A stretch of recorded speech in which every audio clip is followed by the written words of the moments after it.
하나님과 우리가 약속한 해방교회 소년부 주일 예배 시간입니다. 우리 모두 자리에서 일어나 함께 노래함으로 몸과 마음을 다해 예배를 준비합시다.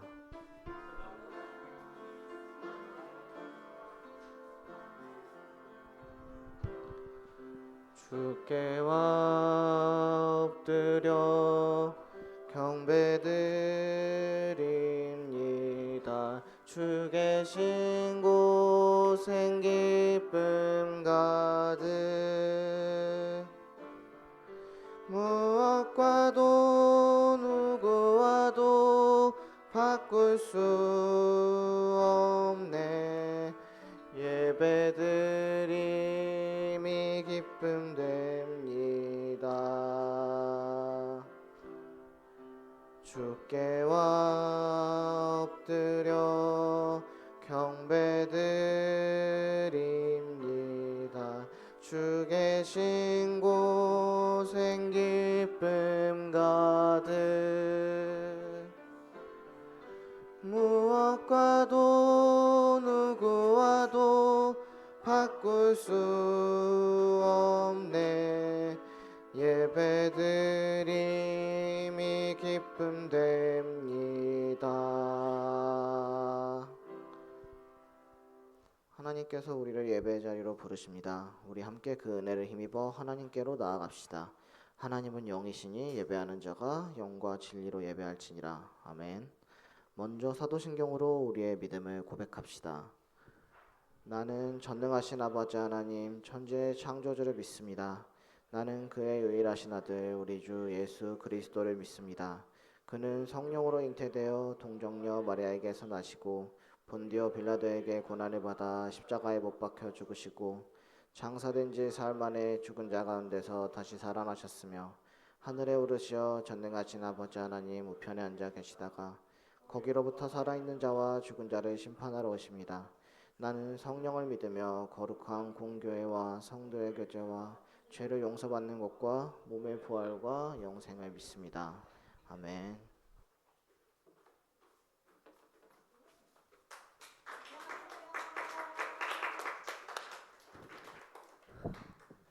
안녕하세요. 한 주 잘 지냈어요? 그래서 오늘은 그냥 찬양을 먼저 배워보는 시간을 좀 가졌으면 좋겠어요. 선생님도 이 찬양을 요번에 새로 알게 됐는데 가사가 너무 좋아가지고 우리 또 주인공이 지금 안 계시네요. 네. 선생님 한 분이 이거를 추천해 주셨는데 그래서 제가 선생님도 약간 반성을 했어요. 왜냐하면 율동을 가서 너희들 앞에서 틀리지 말아야지 막 이러면서 늘 찬양 연습을 했는데 그게 중요한 게 아니었어요. 선생님도. 오늘 제목이 다윗처럼이거든요. 그래서 선생님이 한 주 동안 다윗에 대해서 좀 많이 생각을 했던 것 같아요. 혹시 다윗이 제일 잘했던 것 중에 하나가 뭔지 알아요? 뭐 여러 가지 잘한 것들이 있겠지만 우리가 성경을 이렇게 배우고 읽고 하면서 쉿 하면서 늘 들었던 게 다윗은 뭘 잘하는 사람인지 혹시 아는 사람? 모르겠어요? 전혀 모르겠어요? 뭐라고요? 돌도 잘 던졌어요. 맞아요. 돌 던지기도 잘하고. 그래서 그 큰 골리앗을 또 다윗하면 제일 우리가 그래도 유명한 이거 뭐라고 표현해야 되죠? 많이 아는 게 찬양을 엄청 좋아했던 왕이었어요. 이제 조금 기억나나요? 다윗이 찬양을 되게 좋아해서 막 우리 하는 찬양 가운데 있잖아요. 다윗처럼 춤을 추면서 알죠? 네, 그런 사람이었어요. 다윗이 우리 성경에 보면 선생님이 성경을 얘기하기에는 너무 얄팍한 지식이라 깊게 말을 못하지만 그 안에 다윗이 지은 시들도 엄청 많고요. 맞죠? 곡 이런 것도 엄청 많고 워낙 찬양하시는 거를 좋아했어요. 네. 그래서 선생님이 찾아봤는데 마치 설교 시간처럼 돼서 미안해요. 근데 여러분한테 뭔가 찬양 전에 좀 알려줘야 되겠다는 생각을 너무 많이 해서 사실 되게 많은 공부를 했는데 이걸 말하면 너희들이 굉장히 싫어할 것 같아서 다윗이 시편에 지은 시가 150편 중 다윗이 지은 것이 책의 절반이 된대요. 75편이나 된대요.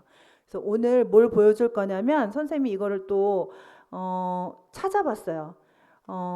그 사무엘하 22장 2절에서 3절에 되게 유명한 그 요절이 있어요. 뭐냐면 여호와는 나의 반석이시요 나의 요새시요 나를 위하여 나를 건지시는 자시요 내가 피할 나의 반석의 하나님이시요 나의 방패시요 나의 구원의 뿌리시요 나의 높은 망대시요 그에게 피할 나의 피난처시요 나의 구원자시라. 아멘. 이런 말씀이 있어요. 어때요? 이거 들으면서 약간 우리 랩에 그걸 뭐라 그래요? 라임이라 그래요? 약간 그런 것 같지 않아요? 여호와 나의 반석이시요 요새시요 시요 막 그 라임이 뭔지는 알죠? 알아요? 끄떡끄떡하네요. 네, 그 이게 무슨 얘기냐면 그 다윗이 이렇게 그 노래 가사를 네 이렇게 시로서 표현을 한 것 같아요. 자, 찬양은 곡조 있는 기도라고 했으니까 아마 다윗이 이 찬양을 통해서 하나님께 기도드리고 하나님을 송축하고 이랬던 것 같아요. 무슨 얘기인지 이해하겠어요? 여러분들이 이해를 해야 빨리빨리 넘어가요. 아니면 오늘 설교 시간까지 내가 다 잡아먹을 거야. 이거 다 얘기해 줄 거예요. 그래서 찾아봤는데 다윗의 지금 그 말씀 있어요. 그 말씀이 노래로 우리 찬송가나 우리 뭐 복음성가 CCM 이런 걸로 나와 있는 곡들을 몇 개만 찾아봤어요. 여러분 한번 우리 정록쌤 한번 틀어주시겠어요?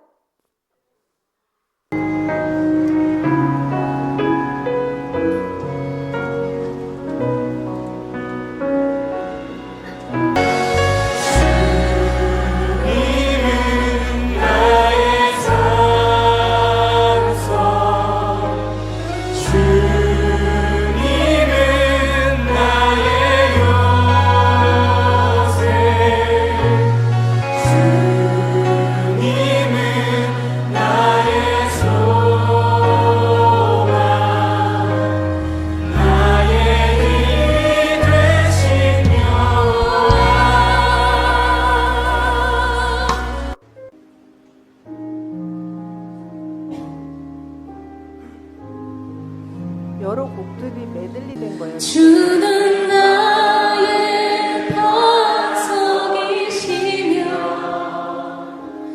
나의 요새시라.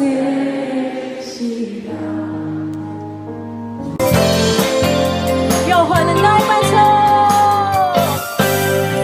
여호와는 나의 반석, 나의 요새, 나를 건지시는 하나님.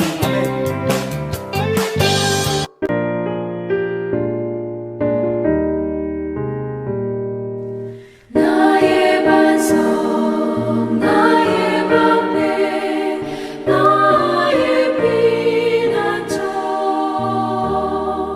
나의 힘이 되신 주님 사랑합니다. 네, 또 있었나요? 그 성경에 나온 구절을 이제 우리가 노래로 만든 것들이 되게 많아요. 여러분 이 중에 들어본 것도 있죠? 어디서 많이 그냥 잘은 모르지만 어디서 많이 들어봤다 하는 것들이 있을 거예요. 우리가 부르는 찬송가나 찬양의 다는 아니지만 많은 부분이 성경의 말씀에서 온 것들이 되게 많아요. 그래서 선생님 이거를 좀 알려주고 싶었어요. 네. 자, 오늘은 쓰지 않고 앉아서 해도 돼요. 앉아주세요. 앉아서 선생님이 나눠준 악보 있죠? 이거를 보고 찬양을 배워볼 건데 시간이 많이 지나가고 있지만 선생님이 지금 이렇게 앞에 왜 장황하게 얘기를 할까요? 우리가 찬양을 할 때 그냥 이거 너무 가볍게 넘기지 말고 좀 이렇게 그 가사에 대해서도 생각하고 다윗이란 인물에 대해서 지금 찬양을 할 건데 다윗이 그랬대 이런 글들을 지어서 하나님을 찬양했대 이런 걸 좀 기억했으면 좋겠다는 마음에서 하는 거예요. 알겠죠? 한번 우리 일단 찬양을 한번 들어볼게요. 다 끝까지 틀진 마시고 그냥 계속 반복되지 않게 이걸로 할까요? 저는 한번 그거 들으려고 그랬는데 그러면 우리 진현 쌤이 한번 쳐주시고 선생님들하고 우리가 한번 불러볼게요. 원래는 이걸 들으려고 그랬는데 네.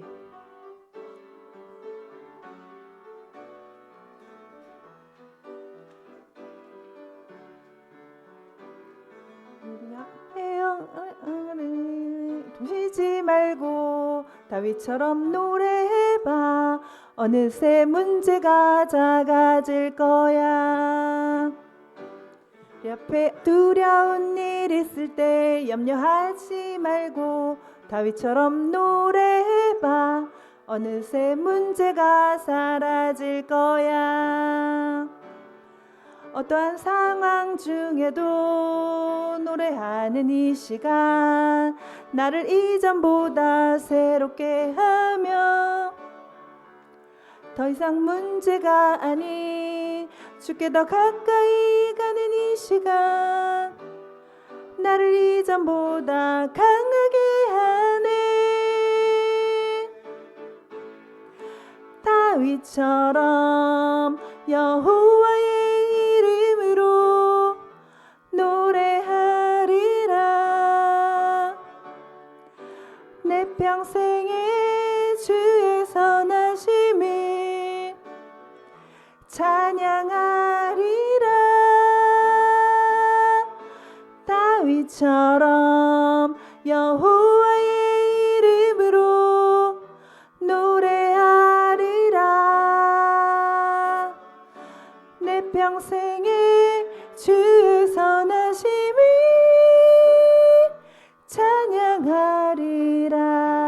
찬양하리라. 자, 이런 곡이에요.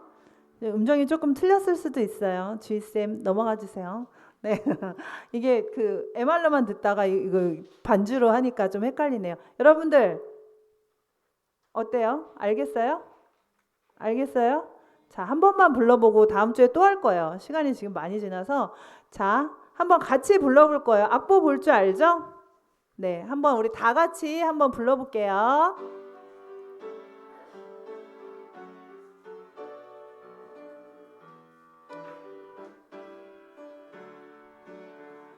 우리 앞에 어려운 일 있을 때 도망치지 말고 다윗처럼 노래해봐. 어느새 문제가 작아질 거야. 우리 앞에 두려운 일 있을 때 염려하지 말고 다윗처럼 노래해봐. 어느새 문제가 사라질 거야.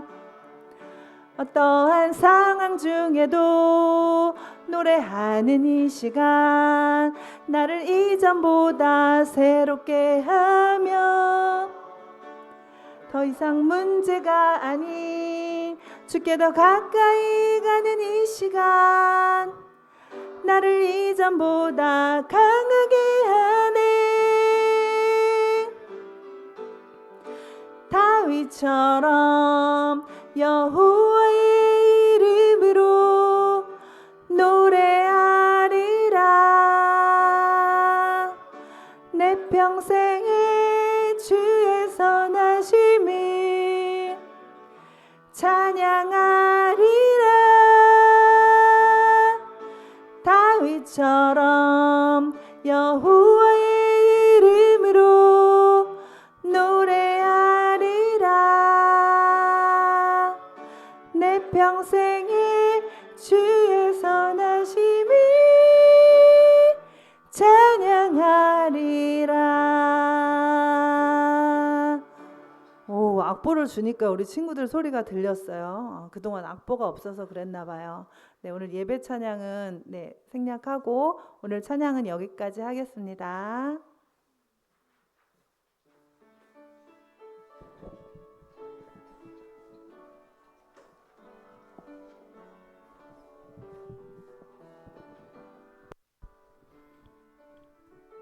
네, 저희 마음을 모아서 함께 기도할 건데요. 오늘은 6학년 2반 친구들을 위해 기도하겠습니다. 6학년 2반 친구들은 잠시 앞으로 나와주세요. 하연이, 세은이, 하온이.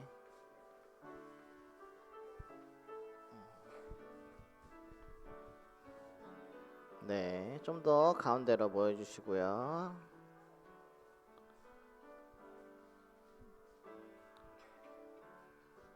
네, 함께 6학년 2반 친구들을 위해 기도하겠습니다.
기도하겠습니다. 소년부를 사랑하시는 하나님, 이른 아침 졸음의 유혹을 뿌리치고 예배하기 위해 이 자리에 모인 선생님과 친구들을 축복합니다.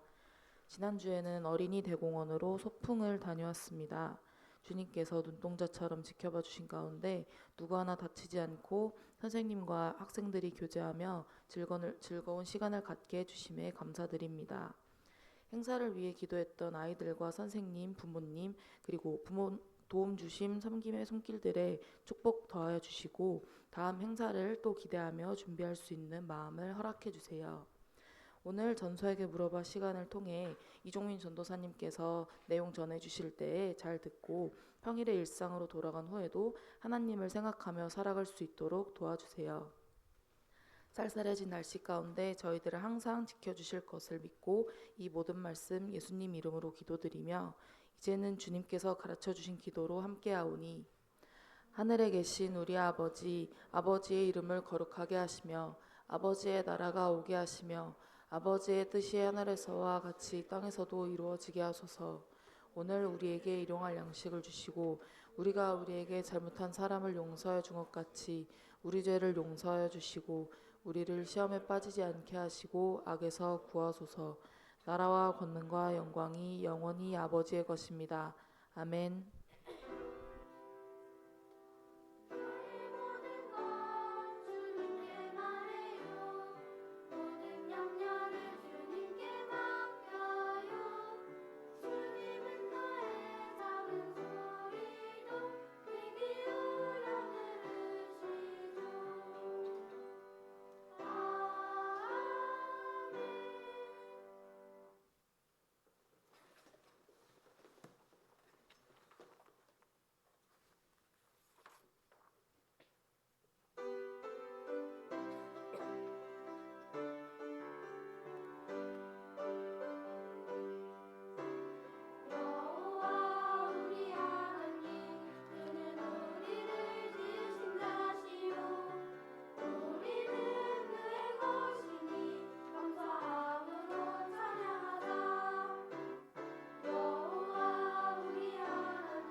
아멘. 자, 여러분 안녕하세요. 안녕하세요. 자, 오늘은 설교를 대신하는 전서에게 물어봐 시간입니다. 벌써 10번째 전서에게 물어봤는데 어찌니까 오케이. 자, 그래서 여러분이 평소에 말씀과 기독교에 대해 궁금했던 것들, 질문들을 우리 이 시간 함께 고민하고 해결함을 통해서 우리의 신앙이 자라고 성숙해지는 시간이 될 수 있기를 소망합니다. 자, 오랜만에 이 질문으로 시작해 보려고 하는데요. 오늘이 무슨 날이죠? 그런데 무슨 날이냐고? 주일인데 무슨 주일이냐고. 자, 오늘은 종교개혁 기념주일입니다. 여러분이 저번에 천주교랑 개신교가 어떻게 다른지 질문을 많이 했었잖아요. 천주교, 그러니까 가톨릭과 개신교, 우리 개신교가 나눠지게 된 게 바로 종교개혁을 통해서였다고 저번에 얘기했었는데, 그리고 오늘이 그 500여 년 전 종교개혁을 기념하는 날이 오늘이에요. 때는 1517년 10월 31일 만성절 이브 할로윈 날에 당시에 독일의 사제였던 종교개혁자 루터가 교회 문 앞에 교회의 잘못을 고발하는 벽보를 붙인 것이 종교개혁의 시작이 되었다고 해서 이날 10월 31일 날 붙였으니까 10월 마지막 주에 우리는 매년 10월 마지막 주에 종교개혁 기념주의를 지키고 있습니다. 그런데 종교개혁이 무슨 뜻이에요? 고친다는 뜻이잖아요. 종교를 왜 고쳤을까요? 뭐라고? 그건 이름을 바꾸는 게 계명이고. 그래요. 그거 저번에 얘기했었죠. 그러니까 종교를 고치는 게 종교 개혁인데 종교를 왜 고쳤겠어요? 종교가 뭔가 잘못됐으니까 고쳤겠죠. 일단 그 전에 종교가 뭘까요? 종교가 뭔데 뭐가 그게 잘못되고 그게 고친 거죠? 종교, 마루 종에 가르칠 교자 씁니다. 여기서 마루가 뭐냐면, 자, 이게 뭘로 보여요? 산. 아주 탁월합니다. 제가 그린 거예요. 자, 산. 잘 그렸죠? 자, 여기 산을 보면 이렇게 산과 산 사이에 낮은 곳이 이렇게 있죠. 발가락 아닙니다. 산과 산 사이에 저 낮은 곳, 저기를 뭐라고 불러요? 산 골짜기라고 부르죠. 그리고 이렇게 낮은 곳이 있으면 뭐가 있어요? 높은 곳이 있죠. 산의 높은 곳, 여길 뭐라고 하냐면 산 봉우리 또는 산 마루라고 부릅니다. 그러니까 마루는 물론 그 한옥의 그 마루, 그것도 마루지만 그건 다른 뜻이에요. 마루는 높은 곳이라는 뜻이에요. 높다는 뜻이에요. 그러면 종교는 뭐겠어요? 마루가 되는 가르침, 가장 높은 가르침이라는 뜻이죠. 그래서 우리는 종교가 뭐예요? 그렇죠. 기독교죠. 기독은 그리스도의 한자식 줄임말이에요. 그리고 그리스도가 누구예요? 그리스도가 누구야? 예수님이죠. 그러면 기독교는 누구의 가르침? 가르칠 교자니까 예수의 가르침이죠. 그러니까 내 종교는 기독교야 라는 말이 무슨 뜻이겠어요? 내가 믿는 가장 높은 가르침은 예수의 가르침이야. 그러니까 나는 예수의 가르침, 예수님이 하신 말씀, 예수님이 하신 행동이 그게 인간으로서 가장 탁월하고 고상하고 인간이 원래 해야 되는 가장 높은 가르침이라고 믿는다라는 얘기가 내 종교가 기독교야 라는 말이 되는 거죠. 자, 그런 종교, 예수님의 가르침이 뭔가 잘못돼서 고친 걸까요? 예수님의 가르침은 잘못이 없겠죠. 문제는 예수님 가르침 문제가 없는데 문제는 예수님의 가르침을 담은 매체, 예수님의 가르침을 담은 그릇에 문제가 있었던 거예요. 기독교, 예수님의 가르침을 담는 그릇은 두 가지입니다. 성경과 교회죠. 이 중에서 어디에 문제가 생겼겠어요? 교회에 문제가 생겼죠. 성경에는 또 문제가 없으니까. 그래서 교회가 문제가 생겨서 교회가 이러이러해서 잘못했어. 교회가 이러면 안 돼 라고 벽에다가 써가지고 벽에다 붙인 게 1517년 10월 31일 날 있었고 500년 전에 있었고 그래서 종교개혁이 시작됐다고 했죠. 자, 서론이 길었는데요. 오늘은 종교개혁에 대해서 얘기를 해볼 겁니다. 종교개혁이 왜 일어났고 그래서 오늘 우리에겐 어떤 의미가 있는지 함께 생각해 보겠습니다. Credo in Deum Patrem Omnipotentem, Creatorem Caeli et Terrae, et in Iesum Christum, Filium eius unicum, Dominum nostrum. 제가 방금 뭐 한 것 같아요? 500년 전에 예배가 이랬습니다. 여러분 알아들었어요? 제가 뭐라 하는지? 못 알아들었죠? 옛날에 교회에서 예배 드릴 때 이렇게 못 알아듣는 언어를 사용해서 예배를 했습니다. 지금은 우리가 한국말로 예배하잖아요. 근데 지금 이게 라틴어인데 라틴어로 지금 제가 설교하고 라틴어로 여러분 일어나세요, 앉으세요, 찬양합시다 뭐 이렇게 한 거예요. 여러분 알아들었겠어요? 못 알아들었겠어요? 저희 뭔 소린가 했겠죠. 이렇게 못 알아듣는 언어로 예배를 했습니다. 사제, 그러니까 신부님들끼리만 알아듣는 언어로 예배를 했어요. 그러면 이제 신부님들이 뭐 일어나세요 했는데 신부님들이 일어나니까 신부님들이 일어나나 보다 같이 뭐 이렇게 약간 눈치 봐서 일어나고 그렇게 했던 거죠. 알아듣는 게 아니라. 그리고 성경책도 이런 못 알아듣는 말로 써 있어서 예배도 성경도 일반 성도들은 이해를 할 수가 없었습니다. 못 알아듣는 말이니까. 그러면 사람들이 예수님과 기독교에 대해서 예수님의 가르침에 대해서 누구의 말을 전적으로 믿고 따랐겠어요? 신부님, 사제가 하는 말을 그대로 믿을 수밖에 없었겠죠. 성경에 뭐라고 써 있는지 알아요, 몰라요? 모르죠. 그리고 예배 때 무슨 일이 일어나는지 알아요, 몰라요? 모르죠. 라틴어로 하고 있으니까. 그냥 매주 구경만 했었던 거예요. 사제가 이렇다고 하면 저런가 보다, 이렇다고 하면 이런가 보다, 저렇다고 하면 저런가 보다, 팥으로 매주를 쓴다 그러면 그런가 보다 하는 거예요. 그대로 믿을 수밖에 없었던 거죠. 이게 종교개혁의 첫 번째 배경입니다. 라틴어. 종교개혁의 두 번째 배경은 이겁니다. 팬데믹. 뭔지 알아요? 못 들어봤어요? 팬데믹. 우리 코로나 시절에 들어봤을 텐데 팬데믹은 전 세계적인 전염병을 팬데믹이라고 합니다. 500년 전 종교개혁이 500년 전에 있었다고 했었죠. 500년 전에 있었던 팬데믹 뭘까요? 흑사병이라고 들어봤어요? 흑사병이라는 병이 전염병이 있었는데 우리의 최근에 코로나 팬데믹이 있었던 것처럼 500년 전에 유럽에서 흑사병 팬데믹이 있었던 거예요. 흑사병 팬데믹으로 인해 당시에 약 1억 명이 죽었다고 합니다. 그러니까 당시 유럽 인구의 3분의 1이 죽은 거예요. 그러니까 우리 중에 3명 중에 1명은 다 죽은 거죠. 흑사병으로. 그렇게 사람이 어마어마하게 죽어나가는 상황에서 사람들의 마음이 어땠을까요? 여러분 코로나 때 어땠어요? 안 무서웠어요? 무서웠죠. 두려웠죠. 그런데 코로나는 사실 몇 명밖에 우리나라에서 많이 죽지 않았잖아요. 그런데 유럽에서 1억 명이 죽었대요.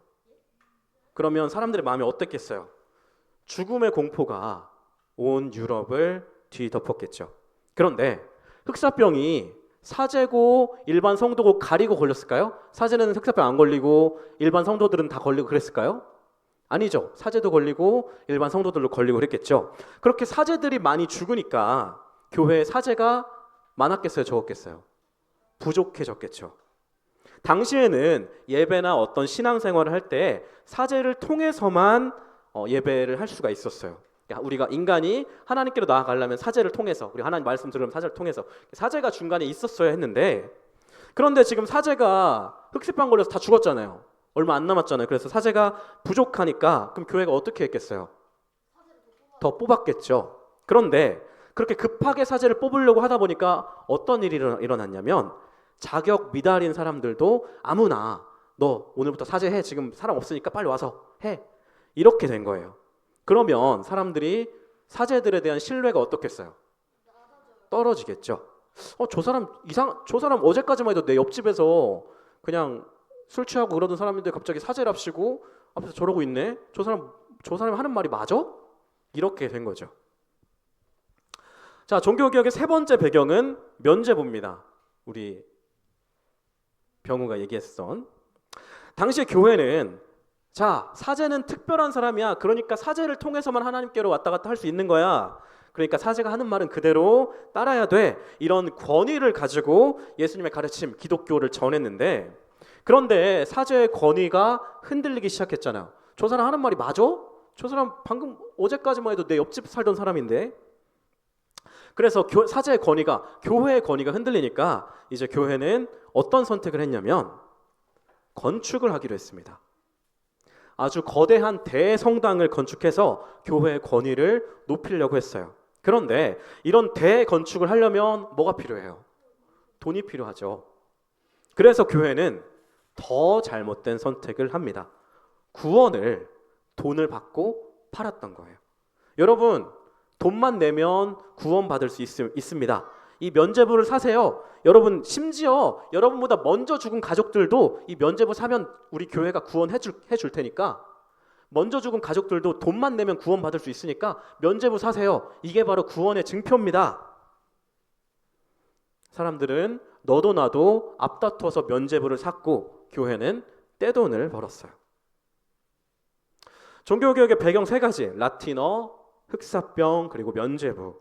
성경이 라틴어로 쓰였기 때문에 사람들은 사제가 하는 말을 그대로 고지고대로 따를 수밖에 없었고, 흑사병으로 죽음의 공포가 사람들을 사로잡았고, 교회는 그걸 이용해서 면죄부를 팔아서 떼돈을 벌었습니다.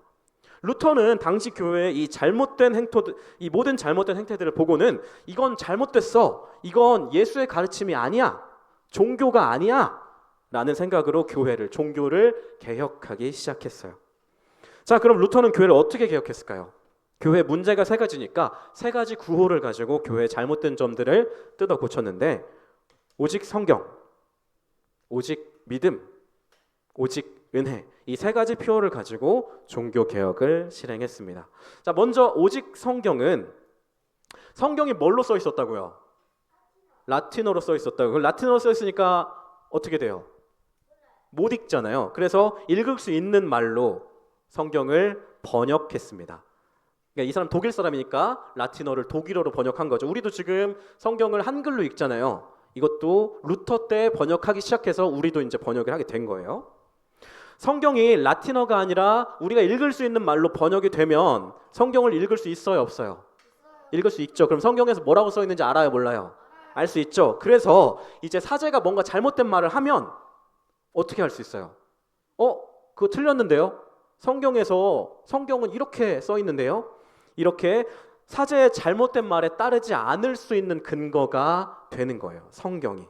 사제보다, 교회보다 오직 성경이 예수님의 가르침을 우리한테 온전히 전해주는 매체다라고 고백하는 거죠.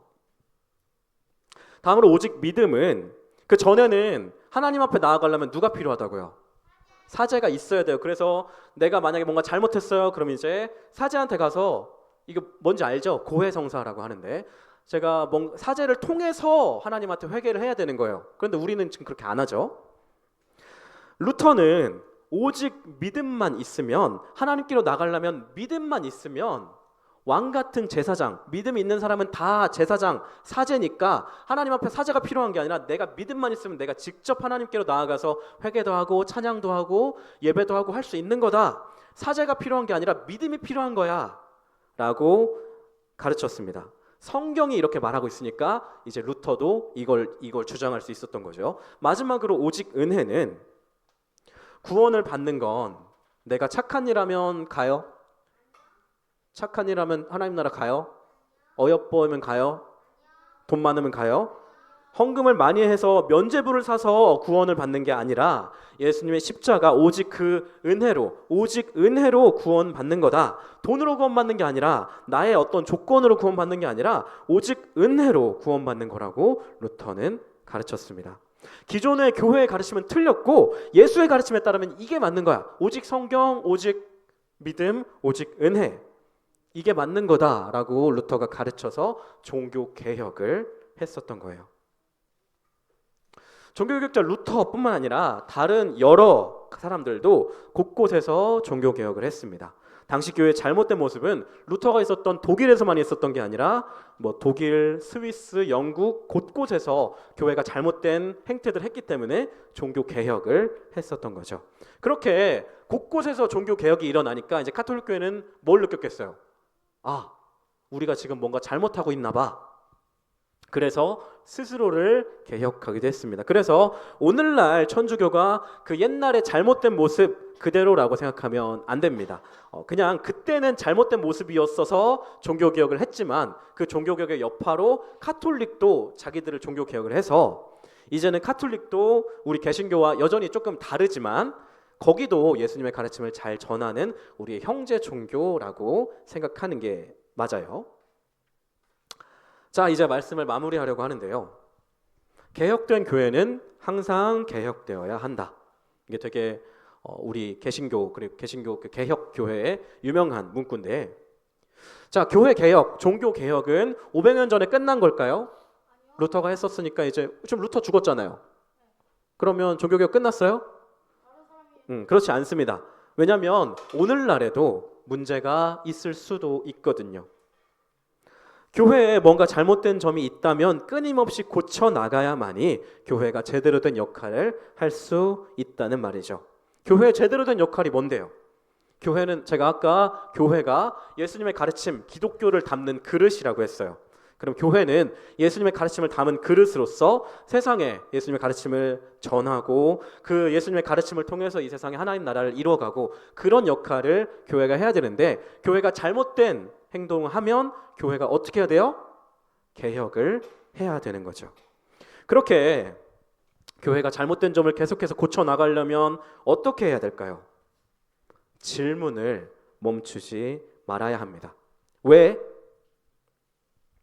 왜 사람들이 알지도 못하는 라틴어로 우리가 예배를 드리고 왜 사람들이 읽지도 못하는 라틴어로 성경을 써놔서 우리가 성경을 못 읽어야 돼? 왜 아무리 흑사병으로 사람이 많이 죽었어도 왜 사제가 저 자격도 없는 사제가 하는 말을 우리가 듣고 그 사제를 통해서만 우리가 왜 하나님한테 예배를 해야 돼? 사제를 통해서만. 왜 구원을 돈을 주고 사야 돼? 그러면 돈 없는 사람은 구원 못 받는 거야?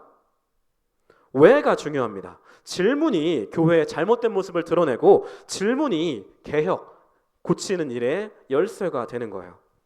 지금 우리도 우리 안에도 우리 해방교회도 우리 한국교회에도 예수님의 가르침과 맞지 않는 모습이 있을 수도 있죠. 그래도 괜찮습니다. 그럴 수 있어요. 중요한 건 그걸 질문을 통해서 고치느냐 아니면 귀찮으니까 내버려 두느냐 둘 중 하나인 거죠. 그런데 그냥 교회에 문제가 있어요. 교회에 예수님의 가르침과 다른 모습이 있어요. 근데 그걸 내버려 두면 그건 교회라고요? 아니라고요? 아니라고요. 교회는 예수님의 가르침에 맞게 예수님의 가르침, 기독교를 담는 그릇으로서 항상 개혁되어야 교회가 되는 거니까요. 부디 저와 여러분이 예수님의 가르침을 따라 기독교를 따라 신앙을 이어나가는 여정 가운데 질문하는 힘을 날마다 키워나갈 수 있기를 소망합니다. 우리의 질문이 교회를 더 건강하게 만들고 그렇게 우리 교회를 통해서 하나님 나라 이루어지고 세상이 치유되는 일이 일어날 수 있기를 간절히 소망합니다. 기도하겠습니다. 사랑하는 하나님 감사합니다. 우리에게 예수님의 가르침을 전해주시고 예수님을 통해서 우리가 하나님께로 나아가 예배하고 이 땅에 하나님 나라를 이루어갈 수 있도록 우리를 예수님의 제자로 불러주셔서 감사합니다. 우리를 교회로 예수님의 가르침을 담는 그릇으로 불러주셨는데 우리 안에 잘못된 모습이 있다면 질문할 수 있는 용기를 허락해 주시고 그 질문을 통해서 우리 교회가 개혁되고 교회가 교회돼서 이 땅에 하나님 나라 이루고 예수님의 가르침을 전하는 온전한 교회의 모습으로 건강한 모습으로 회복되고 개혁되어 나갈 수 있도록 그렇게 우리를 사용해 주시고 우리와 함께 하시고 인도하여 주시옵소서. 주님 감사합니다. 예수님의 이름으로 기도드립니다. 아멘. 하면서 모두 자리에서 일어나서 응답의 찬송을 부르겠습니다.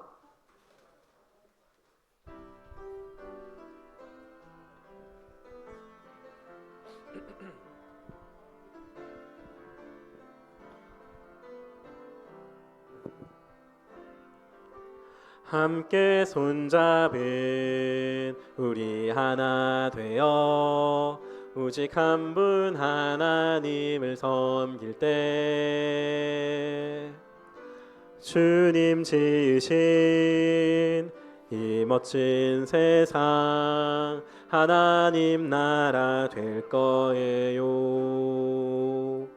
찬양하는 소리가 온 땅을 채우고 높으신 주 영광 온 하늘 가득 넘치네.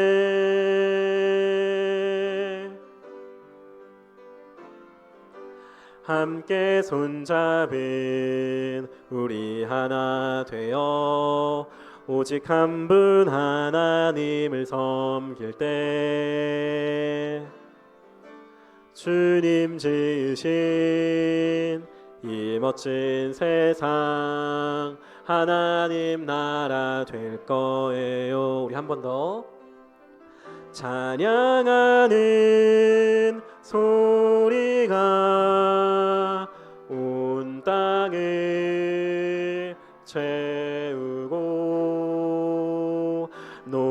되신 주 영광 온 하늘 가득 넘치네.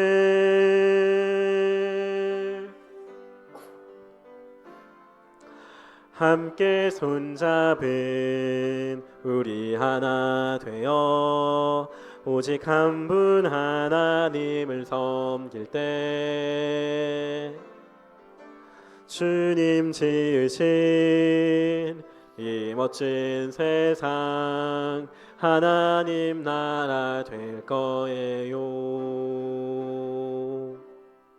하나님께 우리의 예물을 드립니다. 우리 함께 찬송하며 봉헌하겠습니다. 우리들의 예물에 믿음 사랑 담아요. 감사합니다. 사랑합니다. 주님 받아주세요. 아멘. 기도하겠습니다. 사랑의 하나님 감사합니다. 우리가 가진 모든 것들이 하나님께로부터 온 것임을 고백하는 마음과 감사하는 마음으로 예물을 드립니다. 이 예물이 쓰이는 곳마다 하나님의 나라가 임하게 하시고 그것에 하나님의 영광이 나타나게 하여 주시옵소서. 하나님, 오늘 종교개혁 기념주일을 맞아 500년 전 종교개혁이 왜 일어났고 그것이 오늘날 우리에게 어떤 의미인지 함께 생각해 보았습니다.